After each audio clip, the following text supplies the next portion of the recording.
안녕하세요. 저는 지금도 다니는 광고회사에서 9년간 어카운트 플래너로 근무를 한 여자입니다. 대학교 다닐 때부터 지금 다니는 회사를 목표로 일을 했었어요. 회사에 맞게 취업 준비를 했었고 감사하게도 한 번에 합격이 되었습니다. 그리고 지금까지도 잘 다니고 있어요. 그렇다 보니 회사에 애정도 많고 늘 열심히 하려는 마음으로 회사를 잘 다니고 있습니다. 그 남자는 저보다 4년 뒤에 입사를 했었어요. 나이는 동갑이지만 회사에선 제가 선배이자 일을 가르쳐주는 사수였죠. 학교는 명문대를 나왔는데 생각보다 일머리는 없는 편이었습니다. 하지만 배우려는 자세가 좋았고 성실하고 싹싹했어요. 일이야 할수록 느는 거고 일단 성실하게 또 열심히 하려고 하니 저는 너무 좋게 봤죠. 그렇게 저는 필요한 부분도 잘 가르쳐주고 그 남자도 적극적인 자세로 배우고 이랬어요. 그러다가 나중에는 좀 친해지게 되었습니다. 사적으로 연락할 정도로 친한 건 아니었지만 회사 안에서는 이런저런 대화도 많이 하고 가깝게 지냈죠. 그 남자는 그때 여자친구가 있다고 했고 결혼을 할 거라고 했었습니다. 아파트 값이 워낙 비싸다 보니 열심히 결혼 자금을 모은다고 그랬죠. 저는 열심히 해보라고 응원을 해주었어요. 저는 그때까지도 딱히 남자친구도 없었고 남자친구를 사귈 생각도 없었습니다. 저는 그때 강아지 또롱이를 키우고 있었는데요. 저한테 또롱이는 가족이자 동생 같은 존재였습니다. 저희 엄마는 또롱이랑은 그만 놀고 제발 남자도 만나고 결혼할 생각도 하라고 잔소리를 하셨지만 저한테 관심 있는 건 회사 일과 또롱이 뿐이었어요. 그런데 그 후 주말 늦은 저녁 또롱이와 저녁 산책을 갔다가 들어왔는데 전화가 울리는 거예요. 그 남자였습니다. 무슨 일이냐고 하니 목소리가 몹시 안 좋더라고요. 저희 동네 쪽인데 자기 술 한잔 사줄 수 있냐는 겁니다. 회사에서도 아니고 밖에서 따로 보자고 하길래 좀 놀라긴 했지만 목소리가 너무 안 좋길래 알겠다고 하고 나갔죠. 그 남자 한다는 말이 여자친구랑 헤어졌다는 거예요. 무슨 일로 헤어졌냐니까 자기가 좀 실수를 했었는데 여자친구가 용서를 안 해준다고 했습니다. 자세하게는 얘기를 안 했는데 어쨌든 결혼까지 약속한 여자친구랑 헤어진 거다 보니 많이 슬퍼하더라고요. 저는 무슨 일인진 모르겠지만 기운 내라고 위로를 해주었습니다. 그날 어쩌다 보니 밤 늦게까지 술을 마시며 대화를 많이 했어요. 그리고 헤어졌는데 그 후부터 그 남자가 회사에서 말고도 저에게 사적으로 연락을 종종 했습니다. 뮤지컬 티켓이 생겼는데 같이 가자던가 새로 생긴 밥집에 가보자고 한다던가 여러 가지 핑계를 대면서요. 편한 직장 동료니까 저도 스스럼 없이 같이 잘 갔습니다. 그런데 나중에 그 모습을 본 다른 직장 동료가 그러는 거예요. 둘이 사귀냐고요. 저는 절대 아니라고 펄쩍 뛰었는데 아니긴 뭐가 아니냐며 둘이서 데이트하는 거 본 사람이 많다고 하더라고요. 아, 이게 남들 눈에는 데이트처럼 보이는구나 했습니다. 그 뒤로는 사적으로 그 남자를 만나지 않겠다고 다짐했어요. 제가 좀 의도적으로 피하니까 그 남자는 왜 자기를 피하냐고 묻더라고요. 저는 회사 동료니까 회사 안에서만 잘 지내자. 밖에서 굳이 따로 만나고 그러진 말자고 했습니다. 그런데 제 말에 그 남자는 몹시 서운해하면서 저에 대한 호감이 생겼다고 회사 밖에서도 만나고 싶다고 하더라고요. 저는 그 남자를 회사 동료 이상으로 생각해 본 적이 없다고 생각해서 초반에는 그 말을 거절했어요. 하지만 그 뒤로 제 마음을 들여다보니 저도 그 남자가 좋고 신경이 쓰이더라고요. 언제부터 그런 마음이 들었는지 모르겠지만 제 마음도 호감이 있다는 것을 알게 되었습니다. 그 남자는 여전히 저에게 적극적으로 다가왔기에 저도 그 남자의 마음을 받아주게 되었죠. 그리고 2년 정도 연애 끝에 결혼을 하기로 했습니다. 회사에서는 저희가 사귄다는 사실을 다 알고 있었어요. 그래서 저희가 결혼을 한다고 청첩장을 나눠드리니까 드디어 결혼하느냐며 축하를 해주시더라고요. 제가 청약이 당첨되었던 제 명의의 아파트가 있는데 거기서 신혼생활을 시작하기로 했습니다. 남편이 결혼자금으로 모아둔 돈은 혼수랑 신혼여행 비용으로 썼고 나머지는 잘 모아두었습니다. 나중에 차를 바꿀 때 보탠다고 했거든요. 그렇게 저희의 신혼집 보금자리도 마련하고 알콩달콩한 신혼생활을 시작하게 되었습니다. 남편과 제 앞에는 행복한 미래만 펼쳐질 줄 알았어요. 둘 다 인정받는 광고회사에 다니고 있고 연봉도 괜찮았죠. 대출이 좀 있긴 해도 신축 자가 아파트에서 신혼살림을 시작하는 거였고요. 열심히 돈도 많이 벌고 우리 닮은 예쁜 아이도 낳자고 그랬습니다. 남편은 저 닮은 딸을 갖고 싶다고 그랬어요. 저는 남편 닮은 아들을 갖고 싶다고 했고요. 제 말에 남편은 그럼 아들 하나 딸 하나 낳자고 그렇게 내 식구 행복하게 잘 살자고 했습니다. 저는 참 행복했어요. 애정이 가득한 회사, 그리고 그 안에서 만난 나의 인연, 그리고 그 인연과 새롭게 시작될 제2의 인생까지 모든 것이 행복하고 순조롭게 흘러간다고 믿었습니다. 네, 그렇게 믿었어요. 제 뒤에서는 그렇게 더러운 일이 일어나고 있는지도 모르고 말이죠. 저희 회사에서는 매년 신입사원을 뽑았고 저희 팀으로도 여직원 하나와 남직원 하나가 들어왔습니다. 여직원의 이름은 오한나 씨였는데 얼굴도 예쁘고 싹싹하고 일도 잘했었죠. 적극적으로 일을 하려고 했고 성격도 활발해 보여서 팀 사람들에게도 평판이 좋았습니다. 그런데 유일하게 한나 씨를 별로 좋아하지 않는 사람이 있었어요. 바로 저희 남편이었습니다. 남편이 한나 씨의 사수였는데 남편은 한나 씨를 별로 마음에 안 들어 하더라고요. 일도 잘하고 싹싹한데 왜? 일을 잘하긴 뭘 잘하냐? 뭘 가르쳐주면 제대로 배울 생각도 않고 실수해도 웃는 걸로 적당히 때우긴 하지. 회사에서도 쓸데없는 짓 하면서 사람들한테나 잘 보이려고나 하지.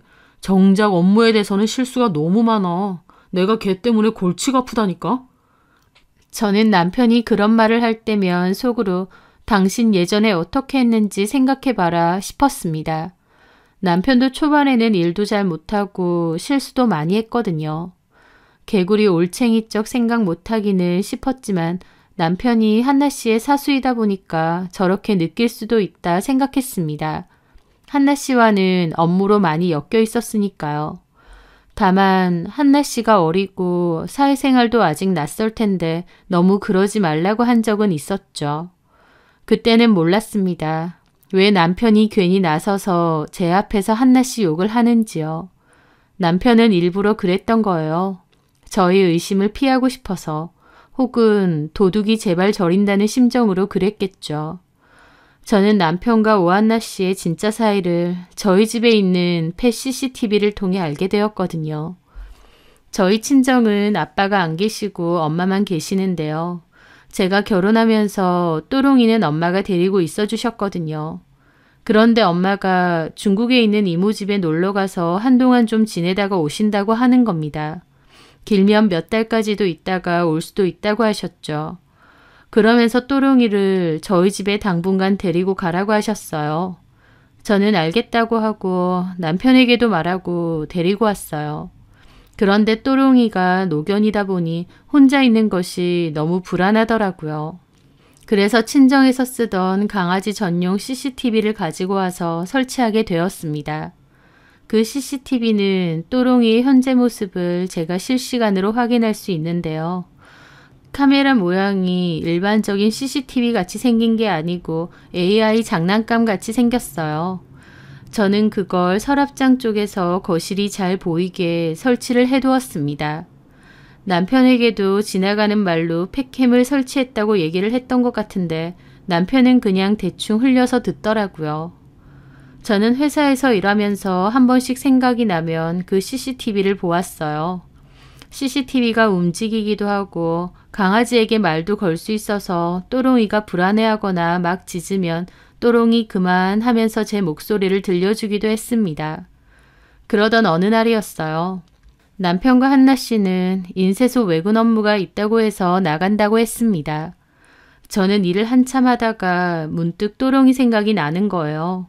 잘 지내고 있나, 밥은 먹었나 생각하면서 폰으로 팩캠을 열었죠. 그런데 저는 그 순간 너무 놀라서 비명을 지를 뻔했습니다. 왜냐면 집에 사람이 있었거든요. 처음엔 도둑이 든 줄 알고 경찰에 신고할 뻔했어요.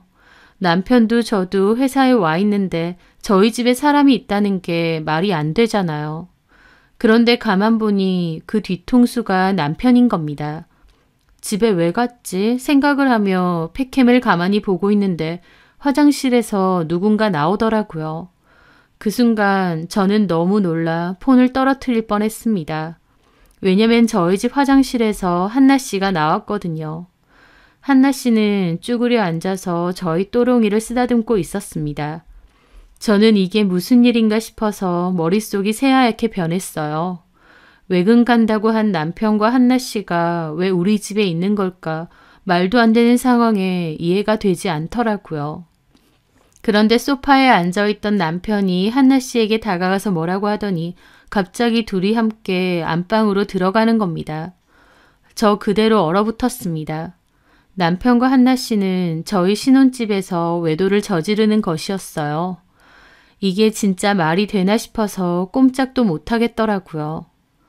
저는 사무실을 벗어나 화장실에 앉아 그 팩캠을 계속 봤습니다. 손이 너무 떨리고 머리가 어질어질했어요. 거실에서는 또롱이만 돌아다니더라고요. 그렇게 남편과 한나 씨는 한 30분 정도 지나고 나니 밖으로 나오는 겁니다. 두 인간들이 저희 집 안방에서 무슨 짓거리를 했는지는 말 안 해도 알 수 있었죠. 저는 너무 큰 충격으로 화장실에서 거의 1시간이나 앉아 있었습니다. 두 사람이 바람을 피고 있었다니 저는 꿈에도 예상 못한 일이었어요. 저는 남편과 그 여자에 대해서 생각을 해보았습니다. 도대체 언제부터 이런 사이였을까? 언제부터 이렇게 자연스럽게 우리 집에 드나들었을까? 또롱이가 오한나 씨를 보고 짖지 않는 걸 보니 처음 온 것도 아닌 것 같더라고요.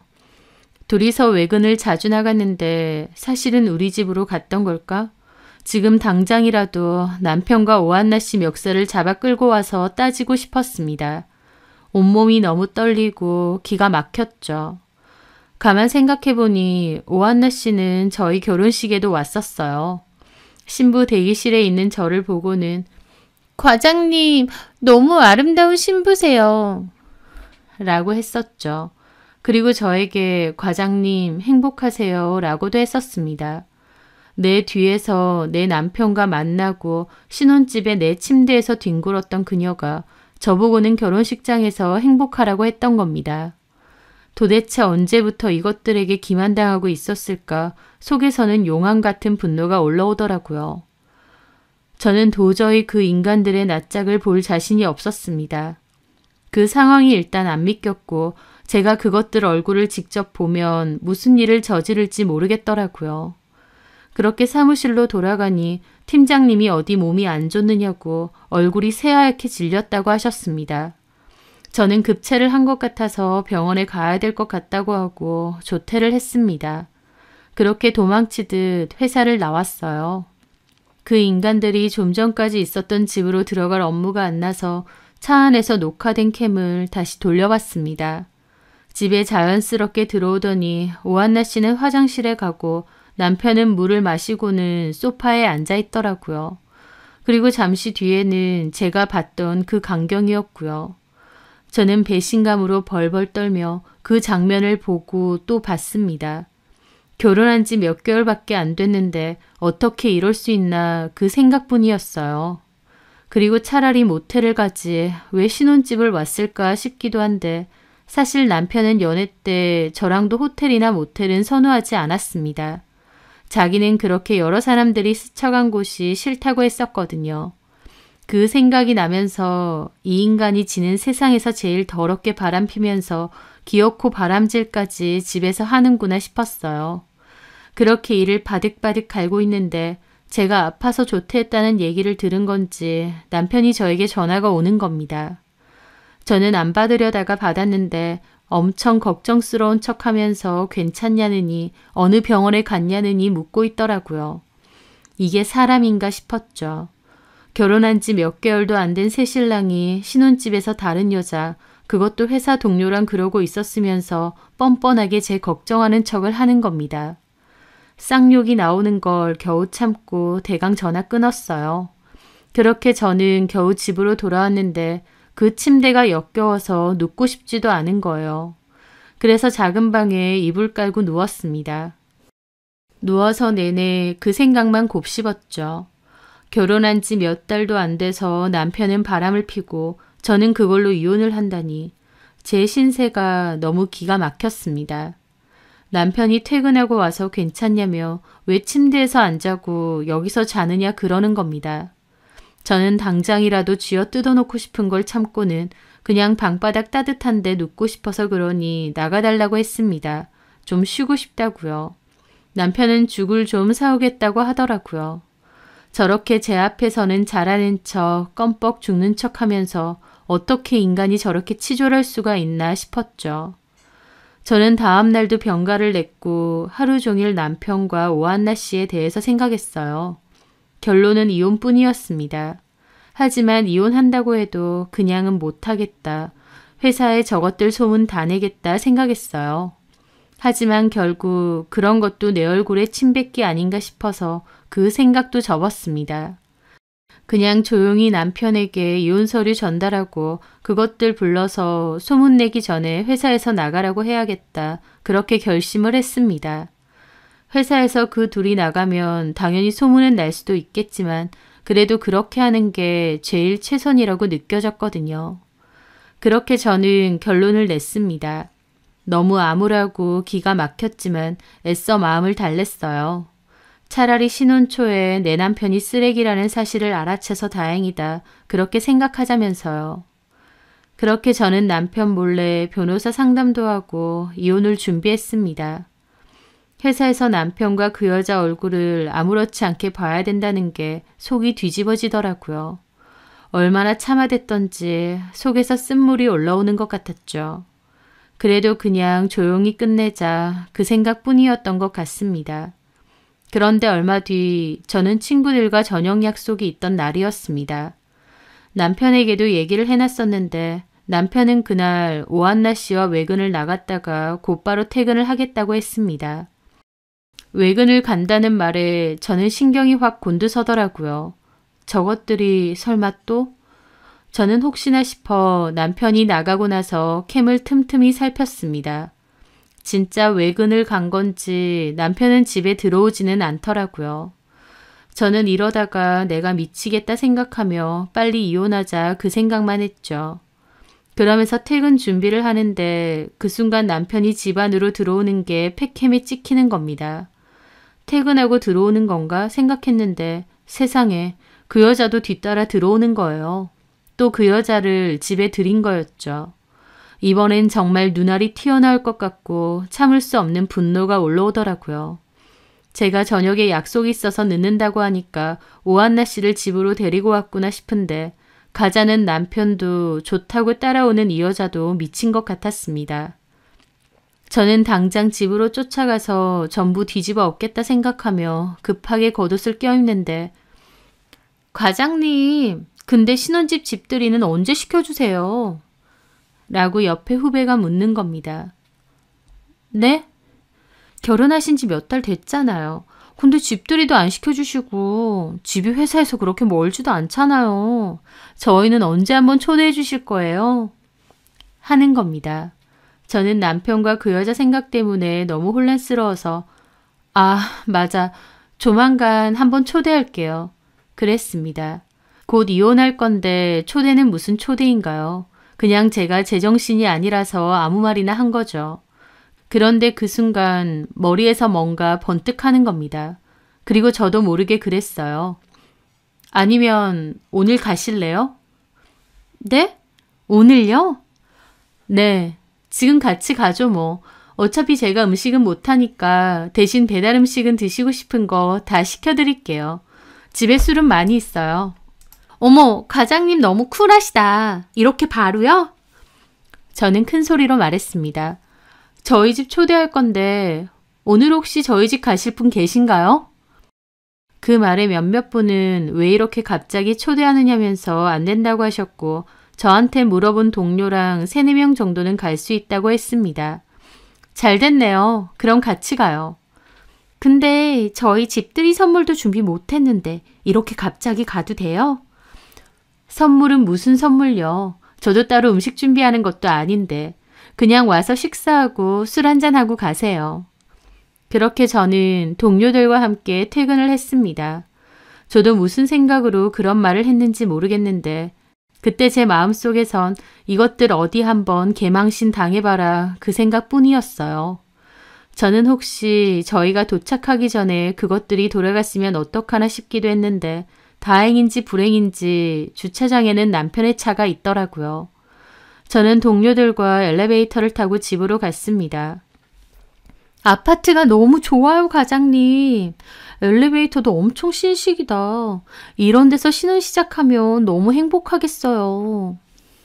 그래요? 고마워요. 근데 대리님한테 말씀 안 하셔도 돼요? 저희 가는 거요. 퇴근하고 오셔서 깜짝 놀라시겠다.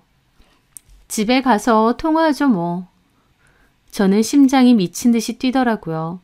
이렇게 해도 될까? 결국 내 얼굴에 침 뱉는 거 아닌가? 라는 마음과 어디 한번 개망신 당해봐라 라는 생각이 뒤죽박죽 섞여 있었습니다. 그렇게 저희 집 앞에 도착했고 저는 떨리는 기분으로 문을 열었어요. 현관에는 그 여자의 신발이 있었죠. 다른 직원들은 그게 제 신발인 줄 알았겠지만 저는 분명히 알아볼 수 있었습니다. 그렇게 집 안으로 들어갔어요. 또롱이가 저를 반겨주더라고요. 과장님이 말했던 또롱이가 얘죠? 맞아요.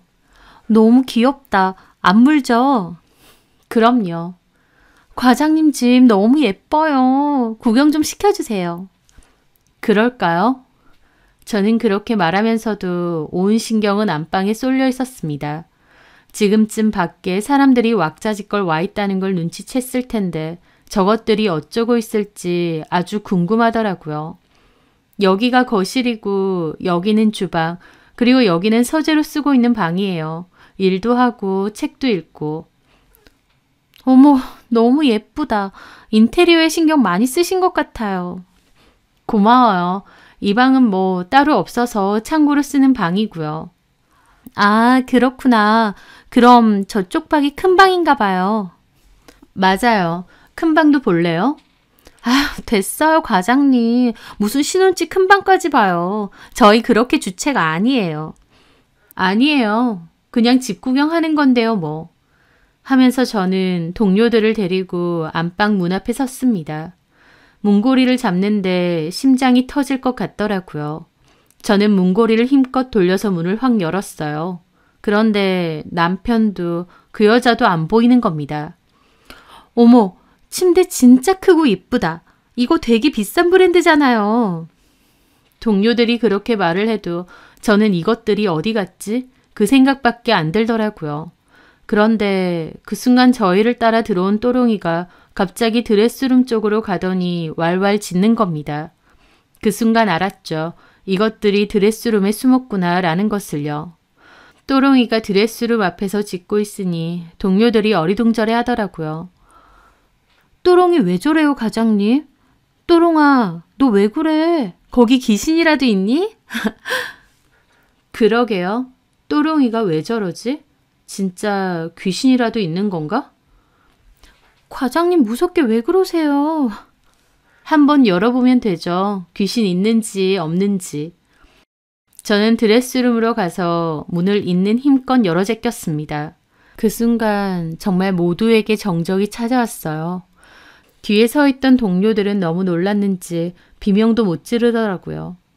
네, 그 드레스룸 안에는 남편과 오한나 씨가 벌거벗은 채로 옷가지를 들고 숨어 있었거든요. 제가 문을 열어 제끼자 놀란 얼굴로 멍하게 쳐다보고 있었죠. 뒤에 있던 동료는 너무 놀랐다가 뒤늦게 비명을 질렀습니다. 저게 뭐야? 누구세요? 잠깐만. 대리님? 옆에는 오한나 씨? 동료들 기절 초풍하고 저는 온몸을 부들부들 떨며 그것들을 노려봤습니다. 팩캠으로 보긴 했지만 직접 두 눈으로 보니 피가 거꾸로 솟더라고요. 오한나 씨는 얼굴이 시뻘개져서 어쩔 줄 몰라 하더니 갑자기 밖으로 뛰쳐나가더라고요. 그리고는 옷도 제대로 안 입고 현관 밖으로 도망쳐 나가는 겁니다. 세상에, 이게 뭔 일이야? 오한나 씨 맞지? 방금 그 여자. 아니, 한나 씨가 여기 왜 있어? 동료들은 난리가 났습니다. 남편은 충격으로 눈알만 굴리며 이러지도 저러지도 못하고 있더라고요. 옷이나 입어. 저는 드레스룸을 다시 닫았습니다. 그리고 동료들에게 그랬어요. 미안해요. 이런 꼴 보여서. 과장님 괜찮으세요? 이게 다 뭔지. 나도 너무 놀랐네요. 미안한데 일단은 다 돌아가 주시겠어요? 네, 그럼요. 저희는 가야죠. 우리 가자 얼른. 그렇게 동료들은 놀라서 웅성거리며 제 눈치를 보며 나갔습니다. 잠시 후 남편이 옷을 입고 나오더라고요. 저는 남편의 귀싸대기를 있는 힘껏 때렸죠. 남편은 뺨을 맞고도 아무 말 못하고 있더라고요. 더러운 인간아, 왜 그러고 사니? 미안해 자기야. 네 자기가 어딨어. 나한테 이럴 꼴 보이고 자기라고 하고 싶니? 너는 이제 끝났어. 회사에 소문 다 날 거다. 너하고 저 여자가 무슨 짓거리를 벌였는지. 꼴 좋다 아주. 당장 내 집에서 꺼져. 그리고 너네 집으로 이혼소장 보낼 거니까 그런 줄 알아. 저 기집애한테도 말해놔. 얼굴 들고 못 다니게 해주겠다고. 당장 나가라고. 남편은 거의 울 듯한 얼굴로 그렇게 집에서 쫓겨났습니다. 개망신 준 거라서 속 시원하기도 한데 한편으론 제 꼴이 어쩌다 이렇게 됐나 싶어서 눈물도 나더라고요. 저는 남편을 쫓아내고 쓰러지듯 주저앉아 있었습니다. 또롱이가 저를 위로해 주는 건지 제 품으로 와주더라고요. 저는 또롱이를 붙잡고 펑펑 울었습니다. 다음 날 역시나 온 회사가 뒤집어졌습니다. 남편과 그 여자는 출근하지 않았어요. 출근을 할 수가 없겠죠. 그런 개망신을 당했는데 어떻게 낯짝 들고 회사로 오겠나요? 하지만 저는 이 악물고 출근했습니다. 그리곤 괜찮으냐 물어보는 동료에게 이혼할 거라고 했어요. 그런 꼴 보여서 미안하다고 했더니 자기들한테 뭐가 미안하냐고 과장님 힘내시라고 저를 위로하더라고요. 그러면서 저희 남편과 오한나 씨 욕을 한 바가지 하는 겁니다. 저는 그냥 대꾸 없이 가만히 듣고 있었어요. 한동안은 저희 집 일로 회사가 들썩거렸습니다. 이사님까지 저를 호출해서 그런 일이 있었다는데 괜찮으냐 할 정도였죠. 저는 괜찮다고, 다만 그것들하고 같은 회사에 근무하기는 힘들 것 같다고 했어요. 이사님은 당연하다고, 직원들의 사생활이긴 하지만 회사 차원에서도 심각한 품행 손상에 관련된 문제니까 엄중히 다루겠다고 했습니다. 다만 오한나 씨는 회사에서 뭘 어쩌기도 전에 자진해서 퇴사했다고 하더라고요. 남편은 그때까지도 퇴사는 안 하고 버텼는데 회사 내에서도 압박이 오니까 결국 퇴사한다고 뜻을 밝혔습니다. 회사에 그 소문이 났는데 계속 다닐 생각을 하는 게 웃기더라고요. 퇴사하는 별개로 남편과 그 여자에게 상간소송도 걸었습니다. 캠의 남편과 그 여자가 집에 드나드는 것도 녹화되어 있고 그 여자가 옷 벗고 도망가는 것까지 다 찍혀 있었죠. 저는 그 상간녀 집과 시댁으로 소장을 고이 보냈습니다. 그렇게 위자료를 받고 짧은 소송 후에 끝을 냈어요. 저라고 강철 멘탈도 아닌데 회사 사람들이 수군대는 거 견디기 쉬운 건 아니었습니다. 하지만 그 파렴치한 것들 때문에 제가 제 직장을 버릴 수는 없잖아요. 제 잘못은 하나도 없는데요. 저는 그럴수록 아무렇지 않게 마음을 붙잡으며 회사 생활에 충실하려고 노력했습니다. 전 남편도 그 여자도 이쪽 계통으로는 소문이 다 나서 재취업하기는 힘들 것 같더라고요. 게다가 우연스럽게 그 과정에서 전 남편에 대한 과거 이야기를 알게 되었는데요. 전 남편이 예전에 결혼까지 생각했던 여자친구가 있었다고 했잖아요. 그 여자랑 헤어지고 저랑 만난 거였고요. 그때 전 남편이 저더러 본인 실수로 여자친구와 헤어진 거라고 했는데 알고 보니 전 남편이 그때도 여자친구 속이고 다른 여자랑 원나잇 한 것을 들켰답니다. 저는 몰랐는데 저희 회사에 전 남편 헤어진 여자친구랑 아는 사람이 있었던 겁니다. 제 이혼 때문에 회사가 통째로 시끄러워지니 그 이야기도 전해주더라고요. 그 얘기를 듣는데 전 남편의 외도가 무슨 병처럼 느껴지는 겁니다. 바람을 습관처럼 피는 인간이었죠. 애초에 글러먹은 인간인데 내가 모르고 결혼까지 한 거구나 싶어서 아차 싶었습니다. 결혼하고 몇 달 안 돼서 이런 일이 있다는 게 너무 힘들었는데 오히려 그 얘기를 듣고 나니 전 남편 같은 인간하고는 계속 살 게 아니구나, 빨리 끝난 게 다행이구나 싶었어요. 전 남편의 바람기는 결혼 생활 내내 이어졌을 테니까요. 한동안 저도 회사에서 구설수에 같이 휘말려서 꽤나 동정의 눈길도 많이 받고 원치 않는 위로도 많이 받았습니다. 나름 회사에서는 유능한 과장님이었는데 그 일 때문에 신혼 초에 남편 외도를 목격한 불쌍한 여자가 되어 있더라고요. 그게 참 씁쓸하기도 했지만 그렇다고 그때 제가 한 일은 후회하지는 않습니다. 남편과 그 여자가 파렴치한 짓을 저질렀으니 그 대가도 잘 치르게 해준 것 같거든요. 남들이 뭐라고 하든 내가 속 시원한 쪽으로 해결이 잘 됐구나 생각합니다. 앞으로도 저는 보란듯이 회사 잘 다니면서 더욱 씩씩하게 살 겁니다. 겨우 그런 일로 의기소침해지거나 민망해하고 싶지도 않아요. 제가 잘못한 것도 아니니까요. 언젠가 시간이 많이 지나면 참 어이없는 일을 겪었구나 웃으면서 회상할 수 있겠죠. 제 사연 들어주셔서 감사합니다.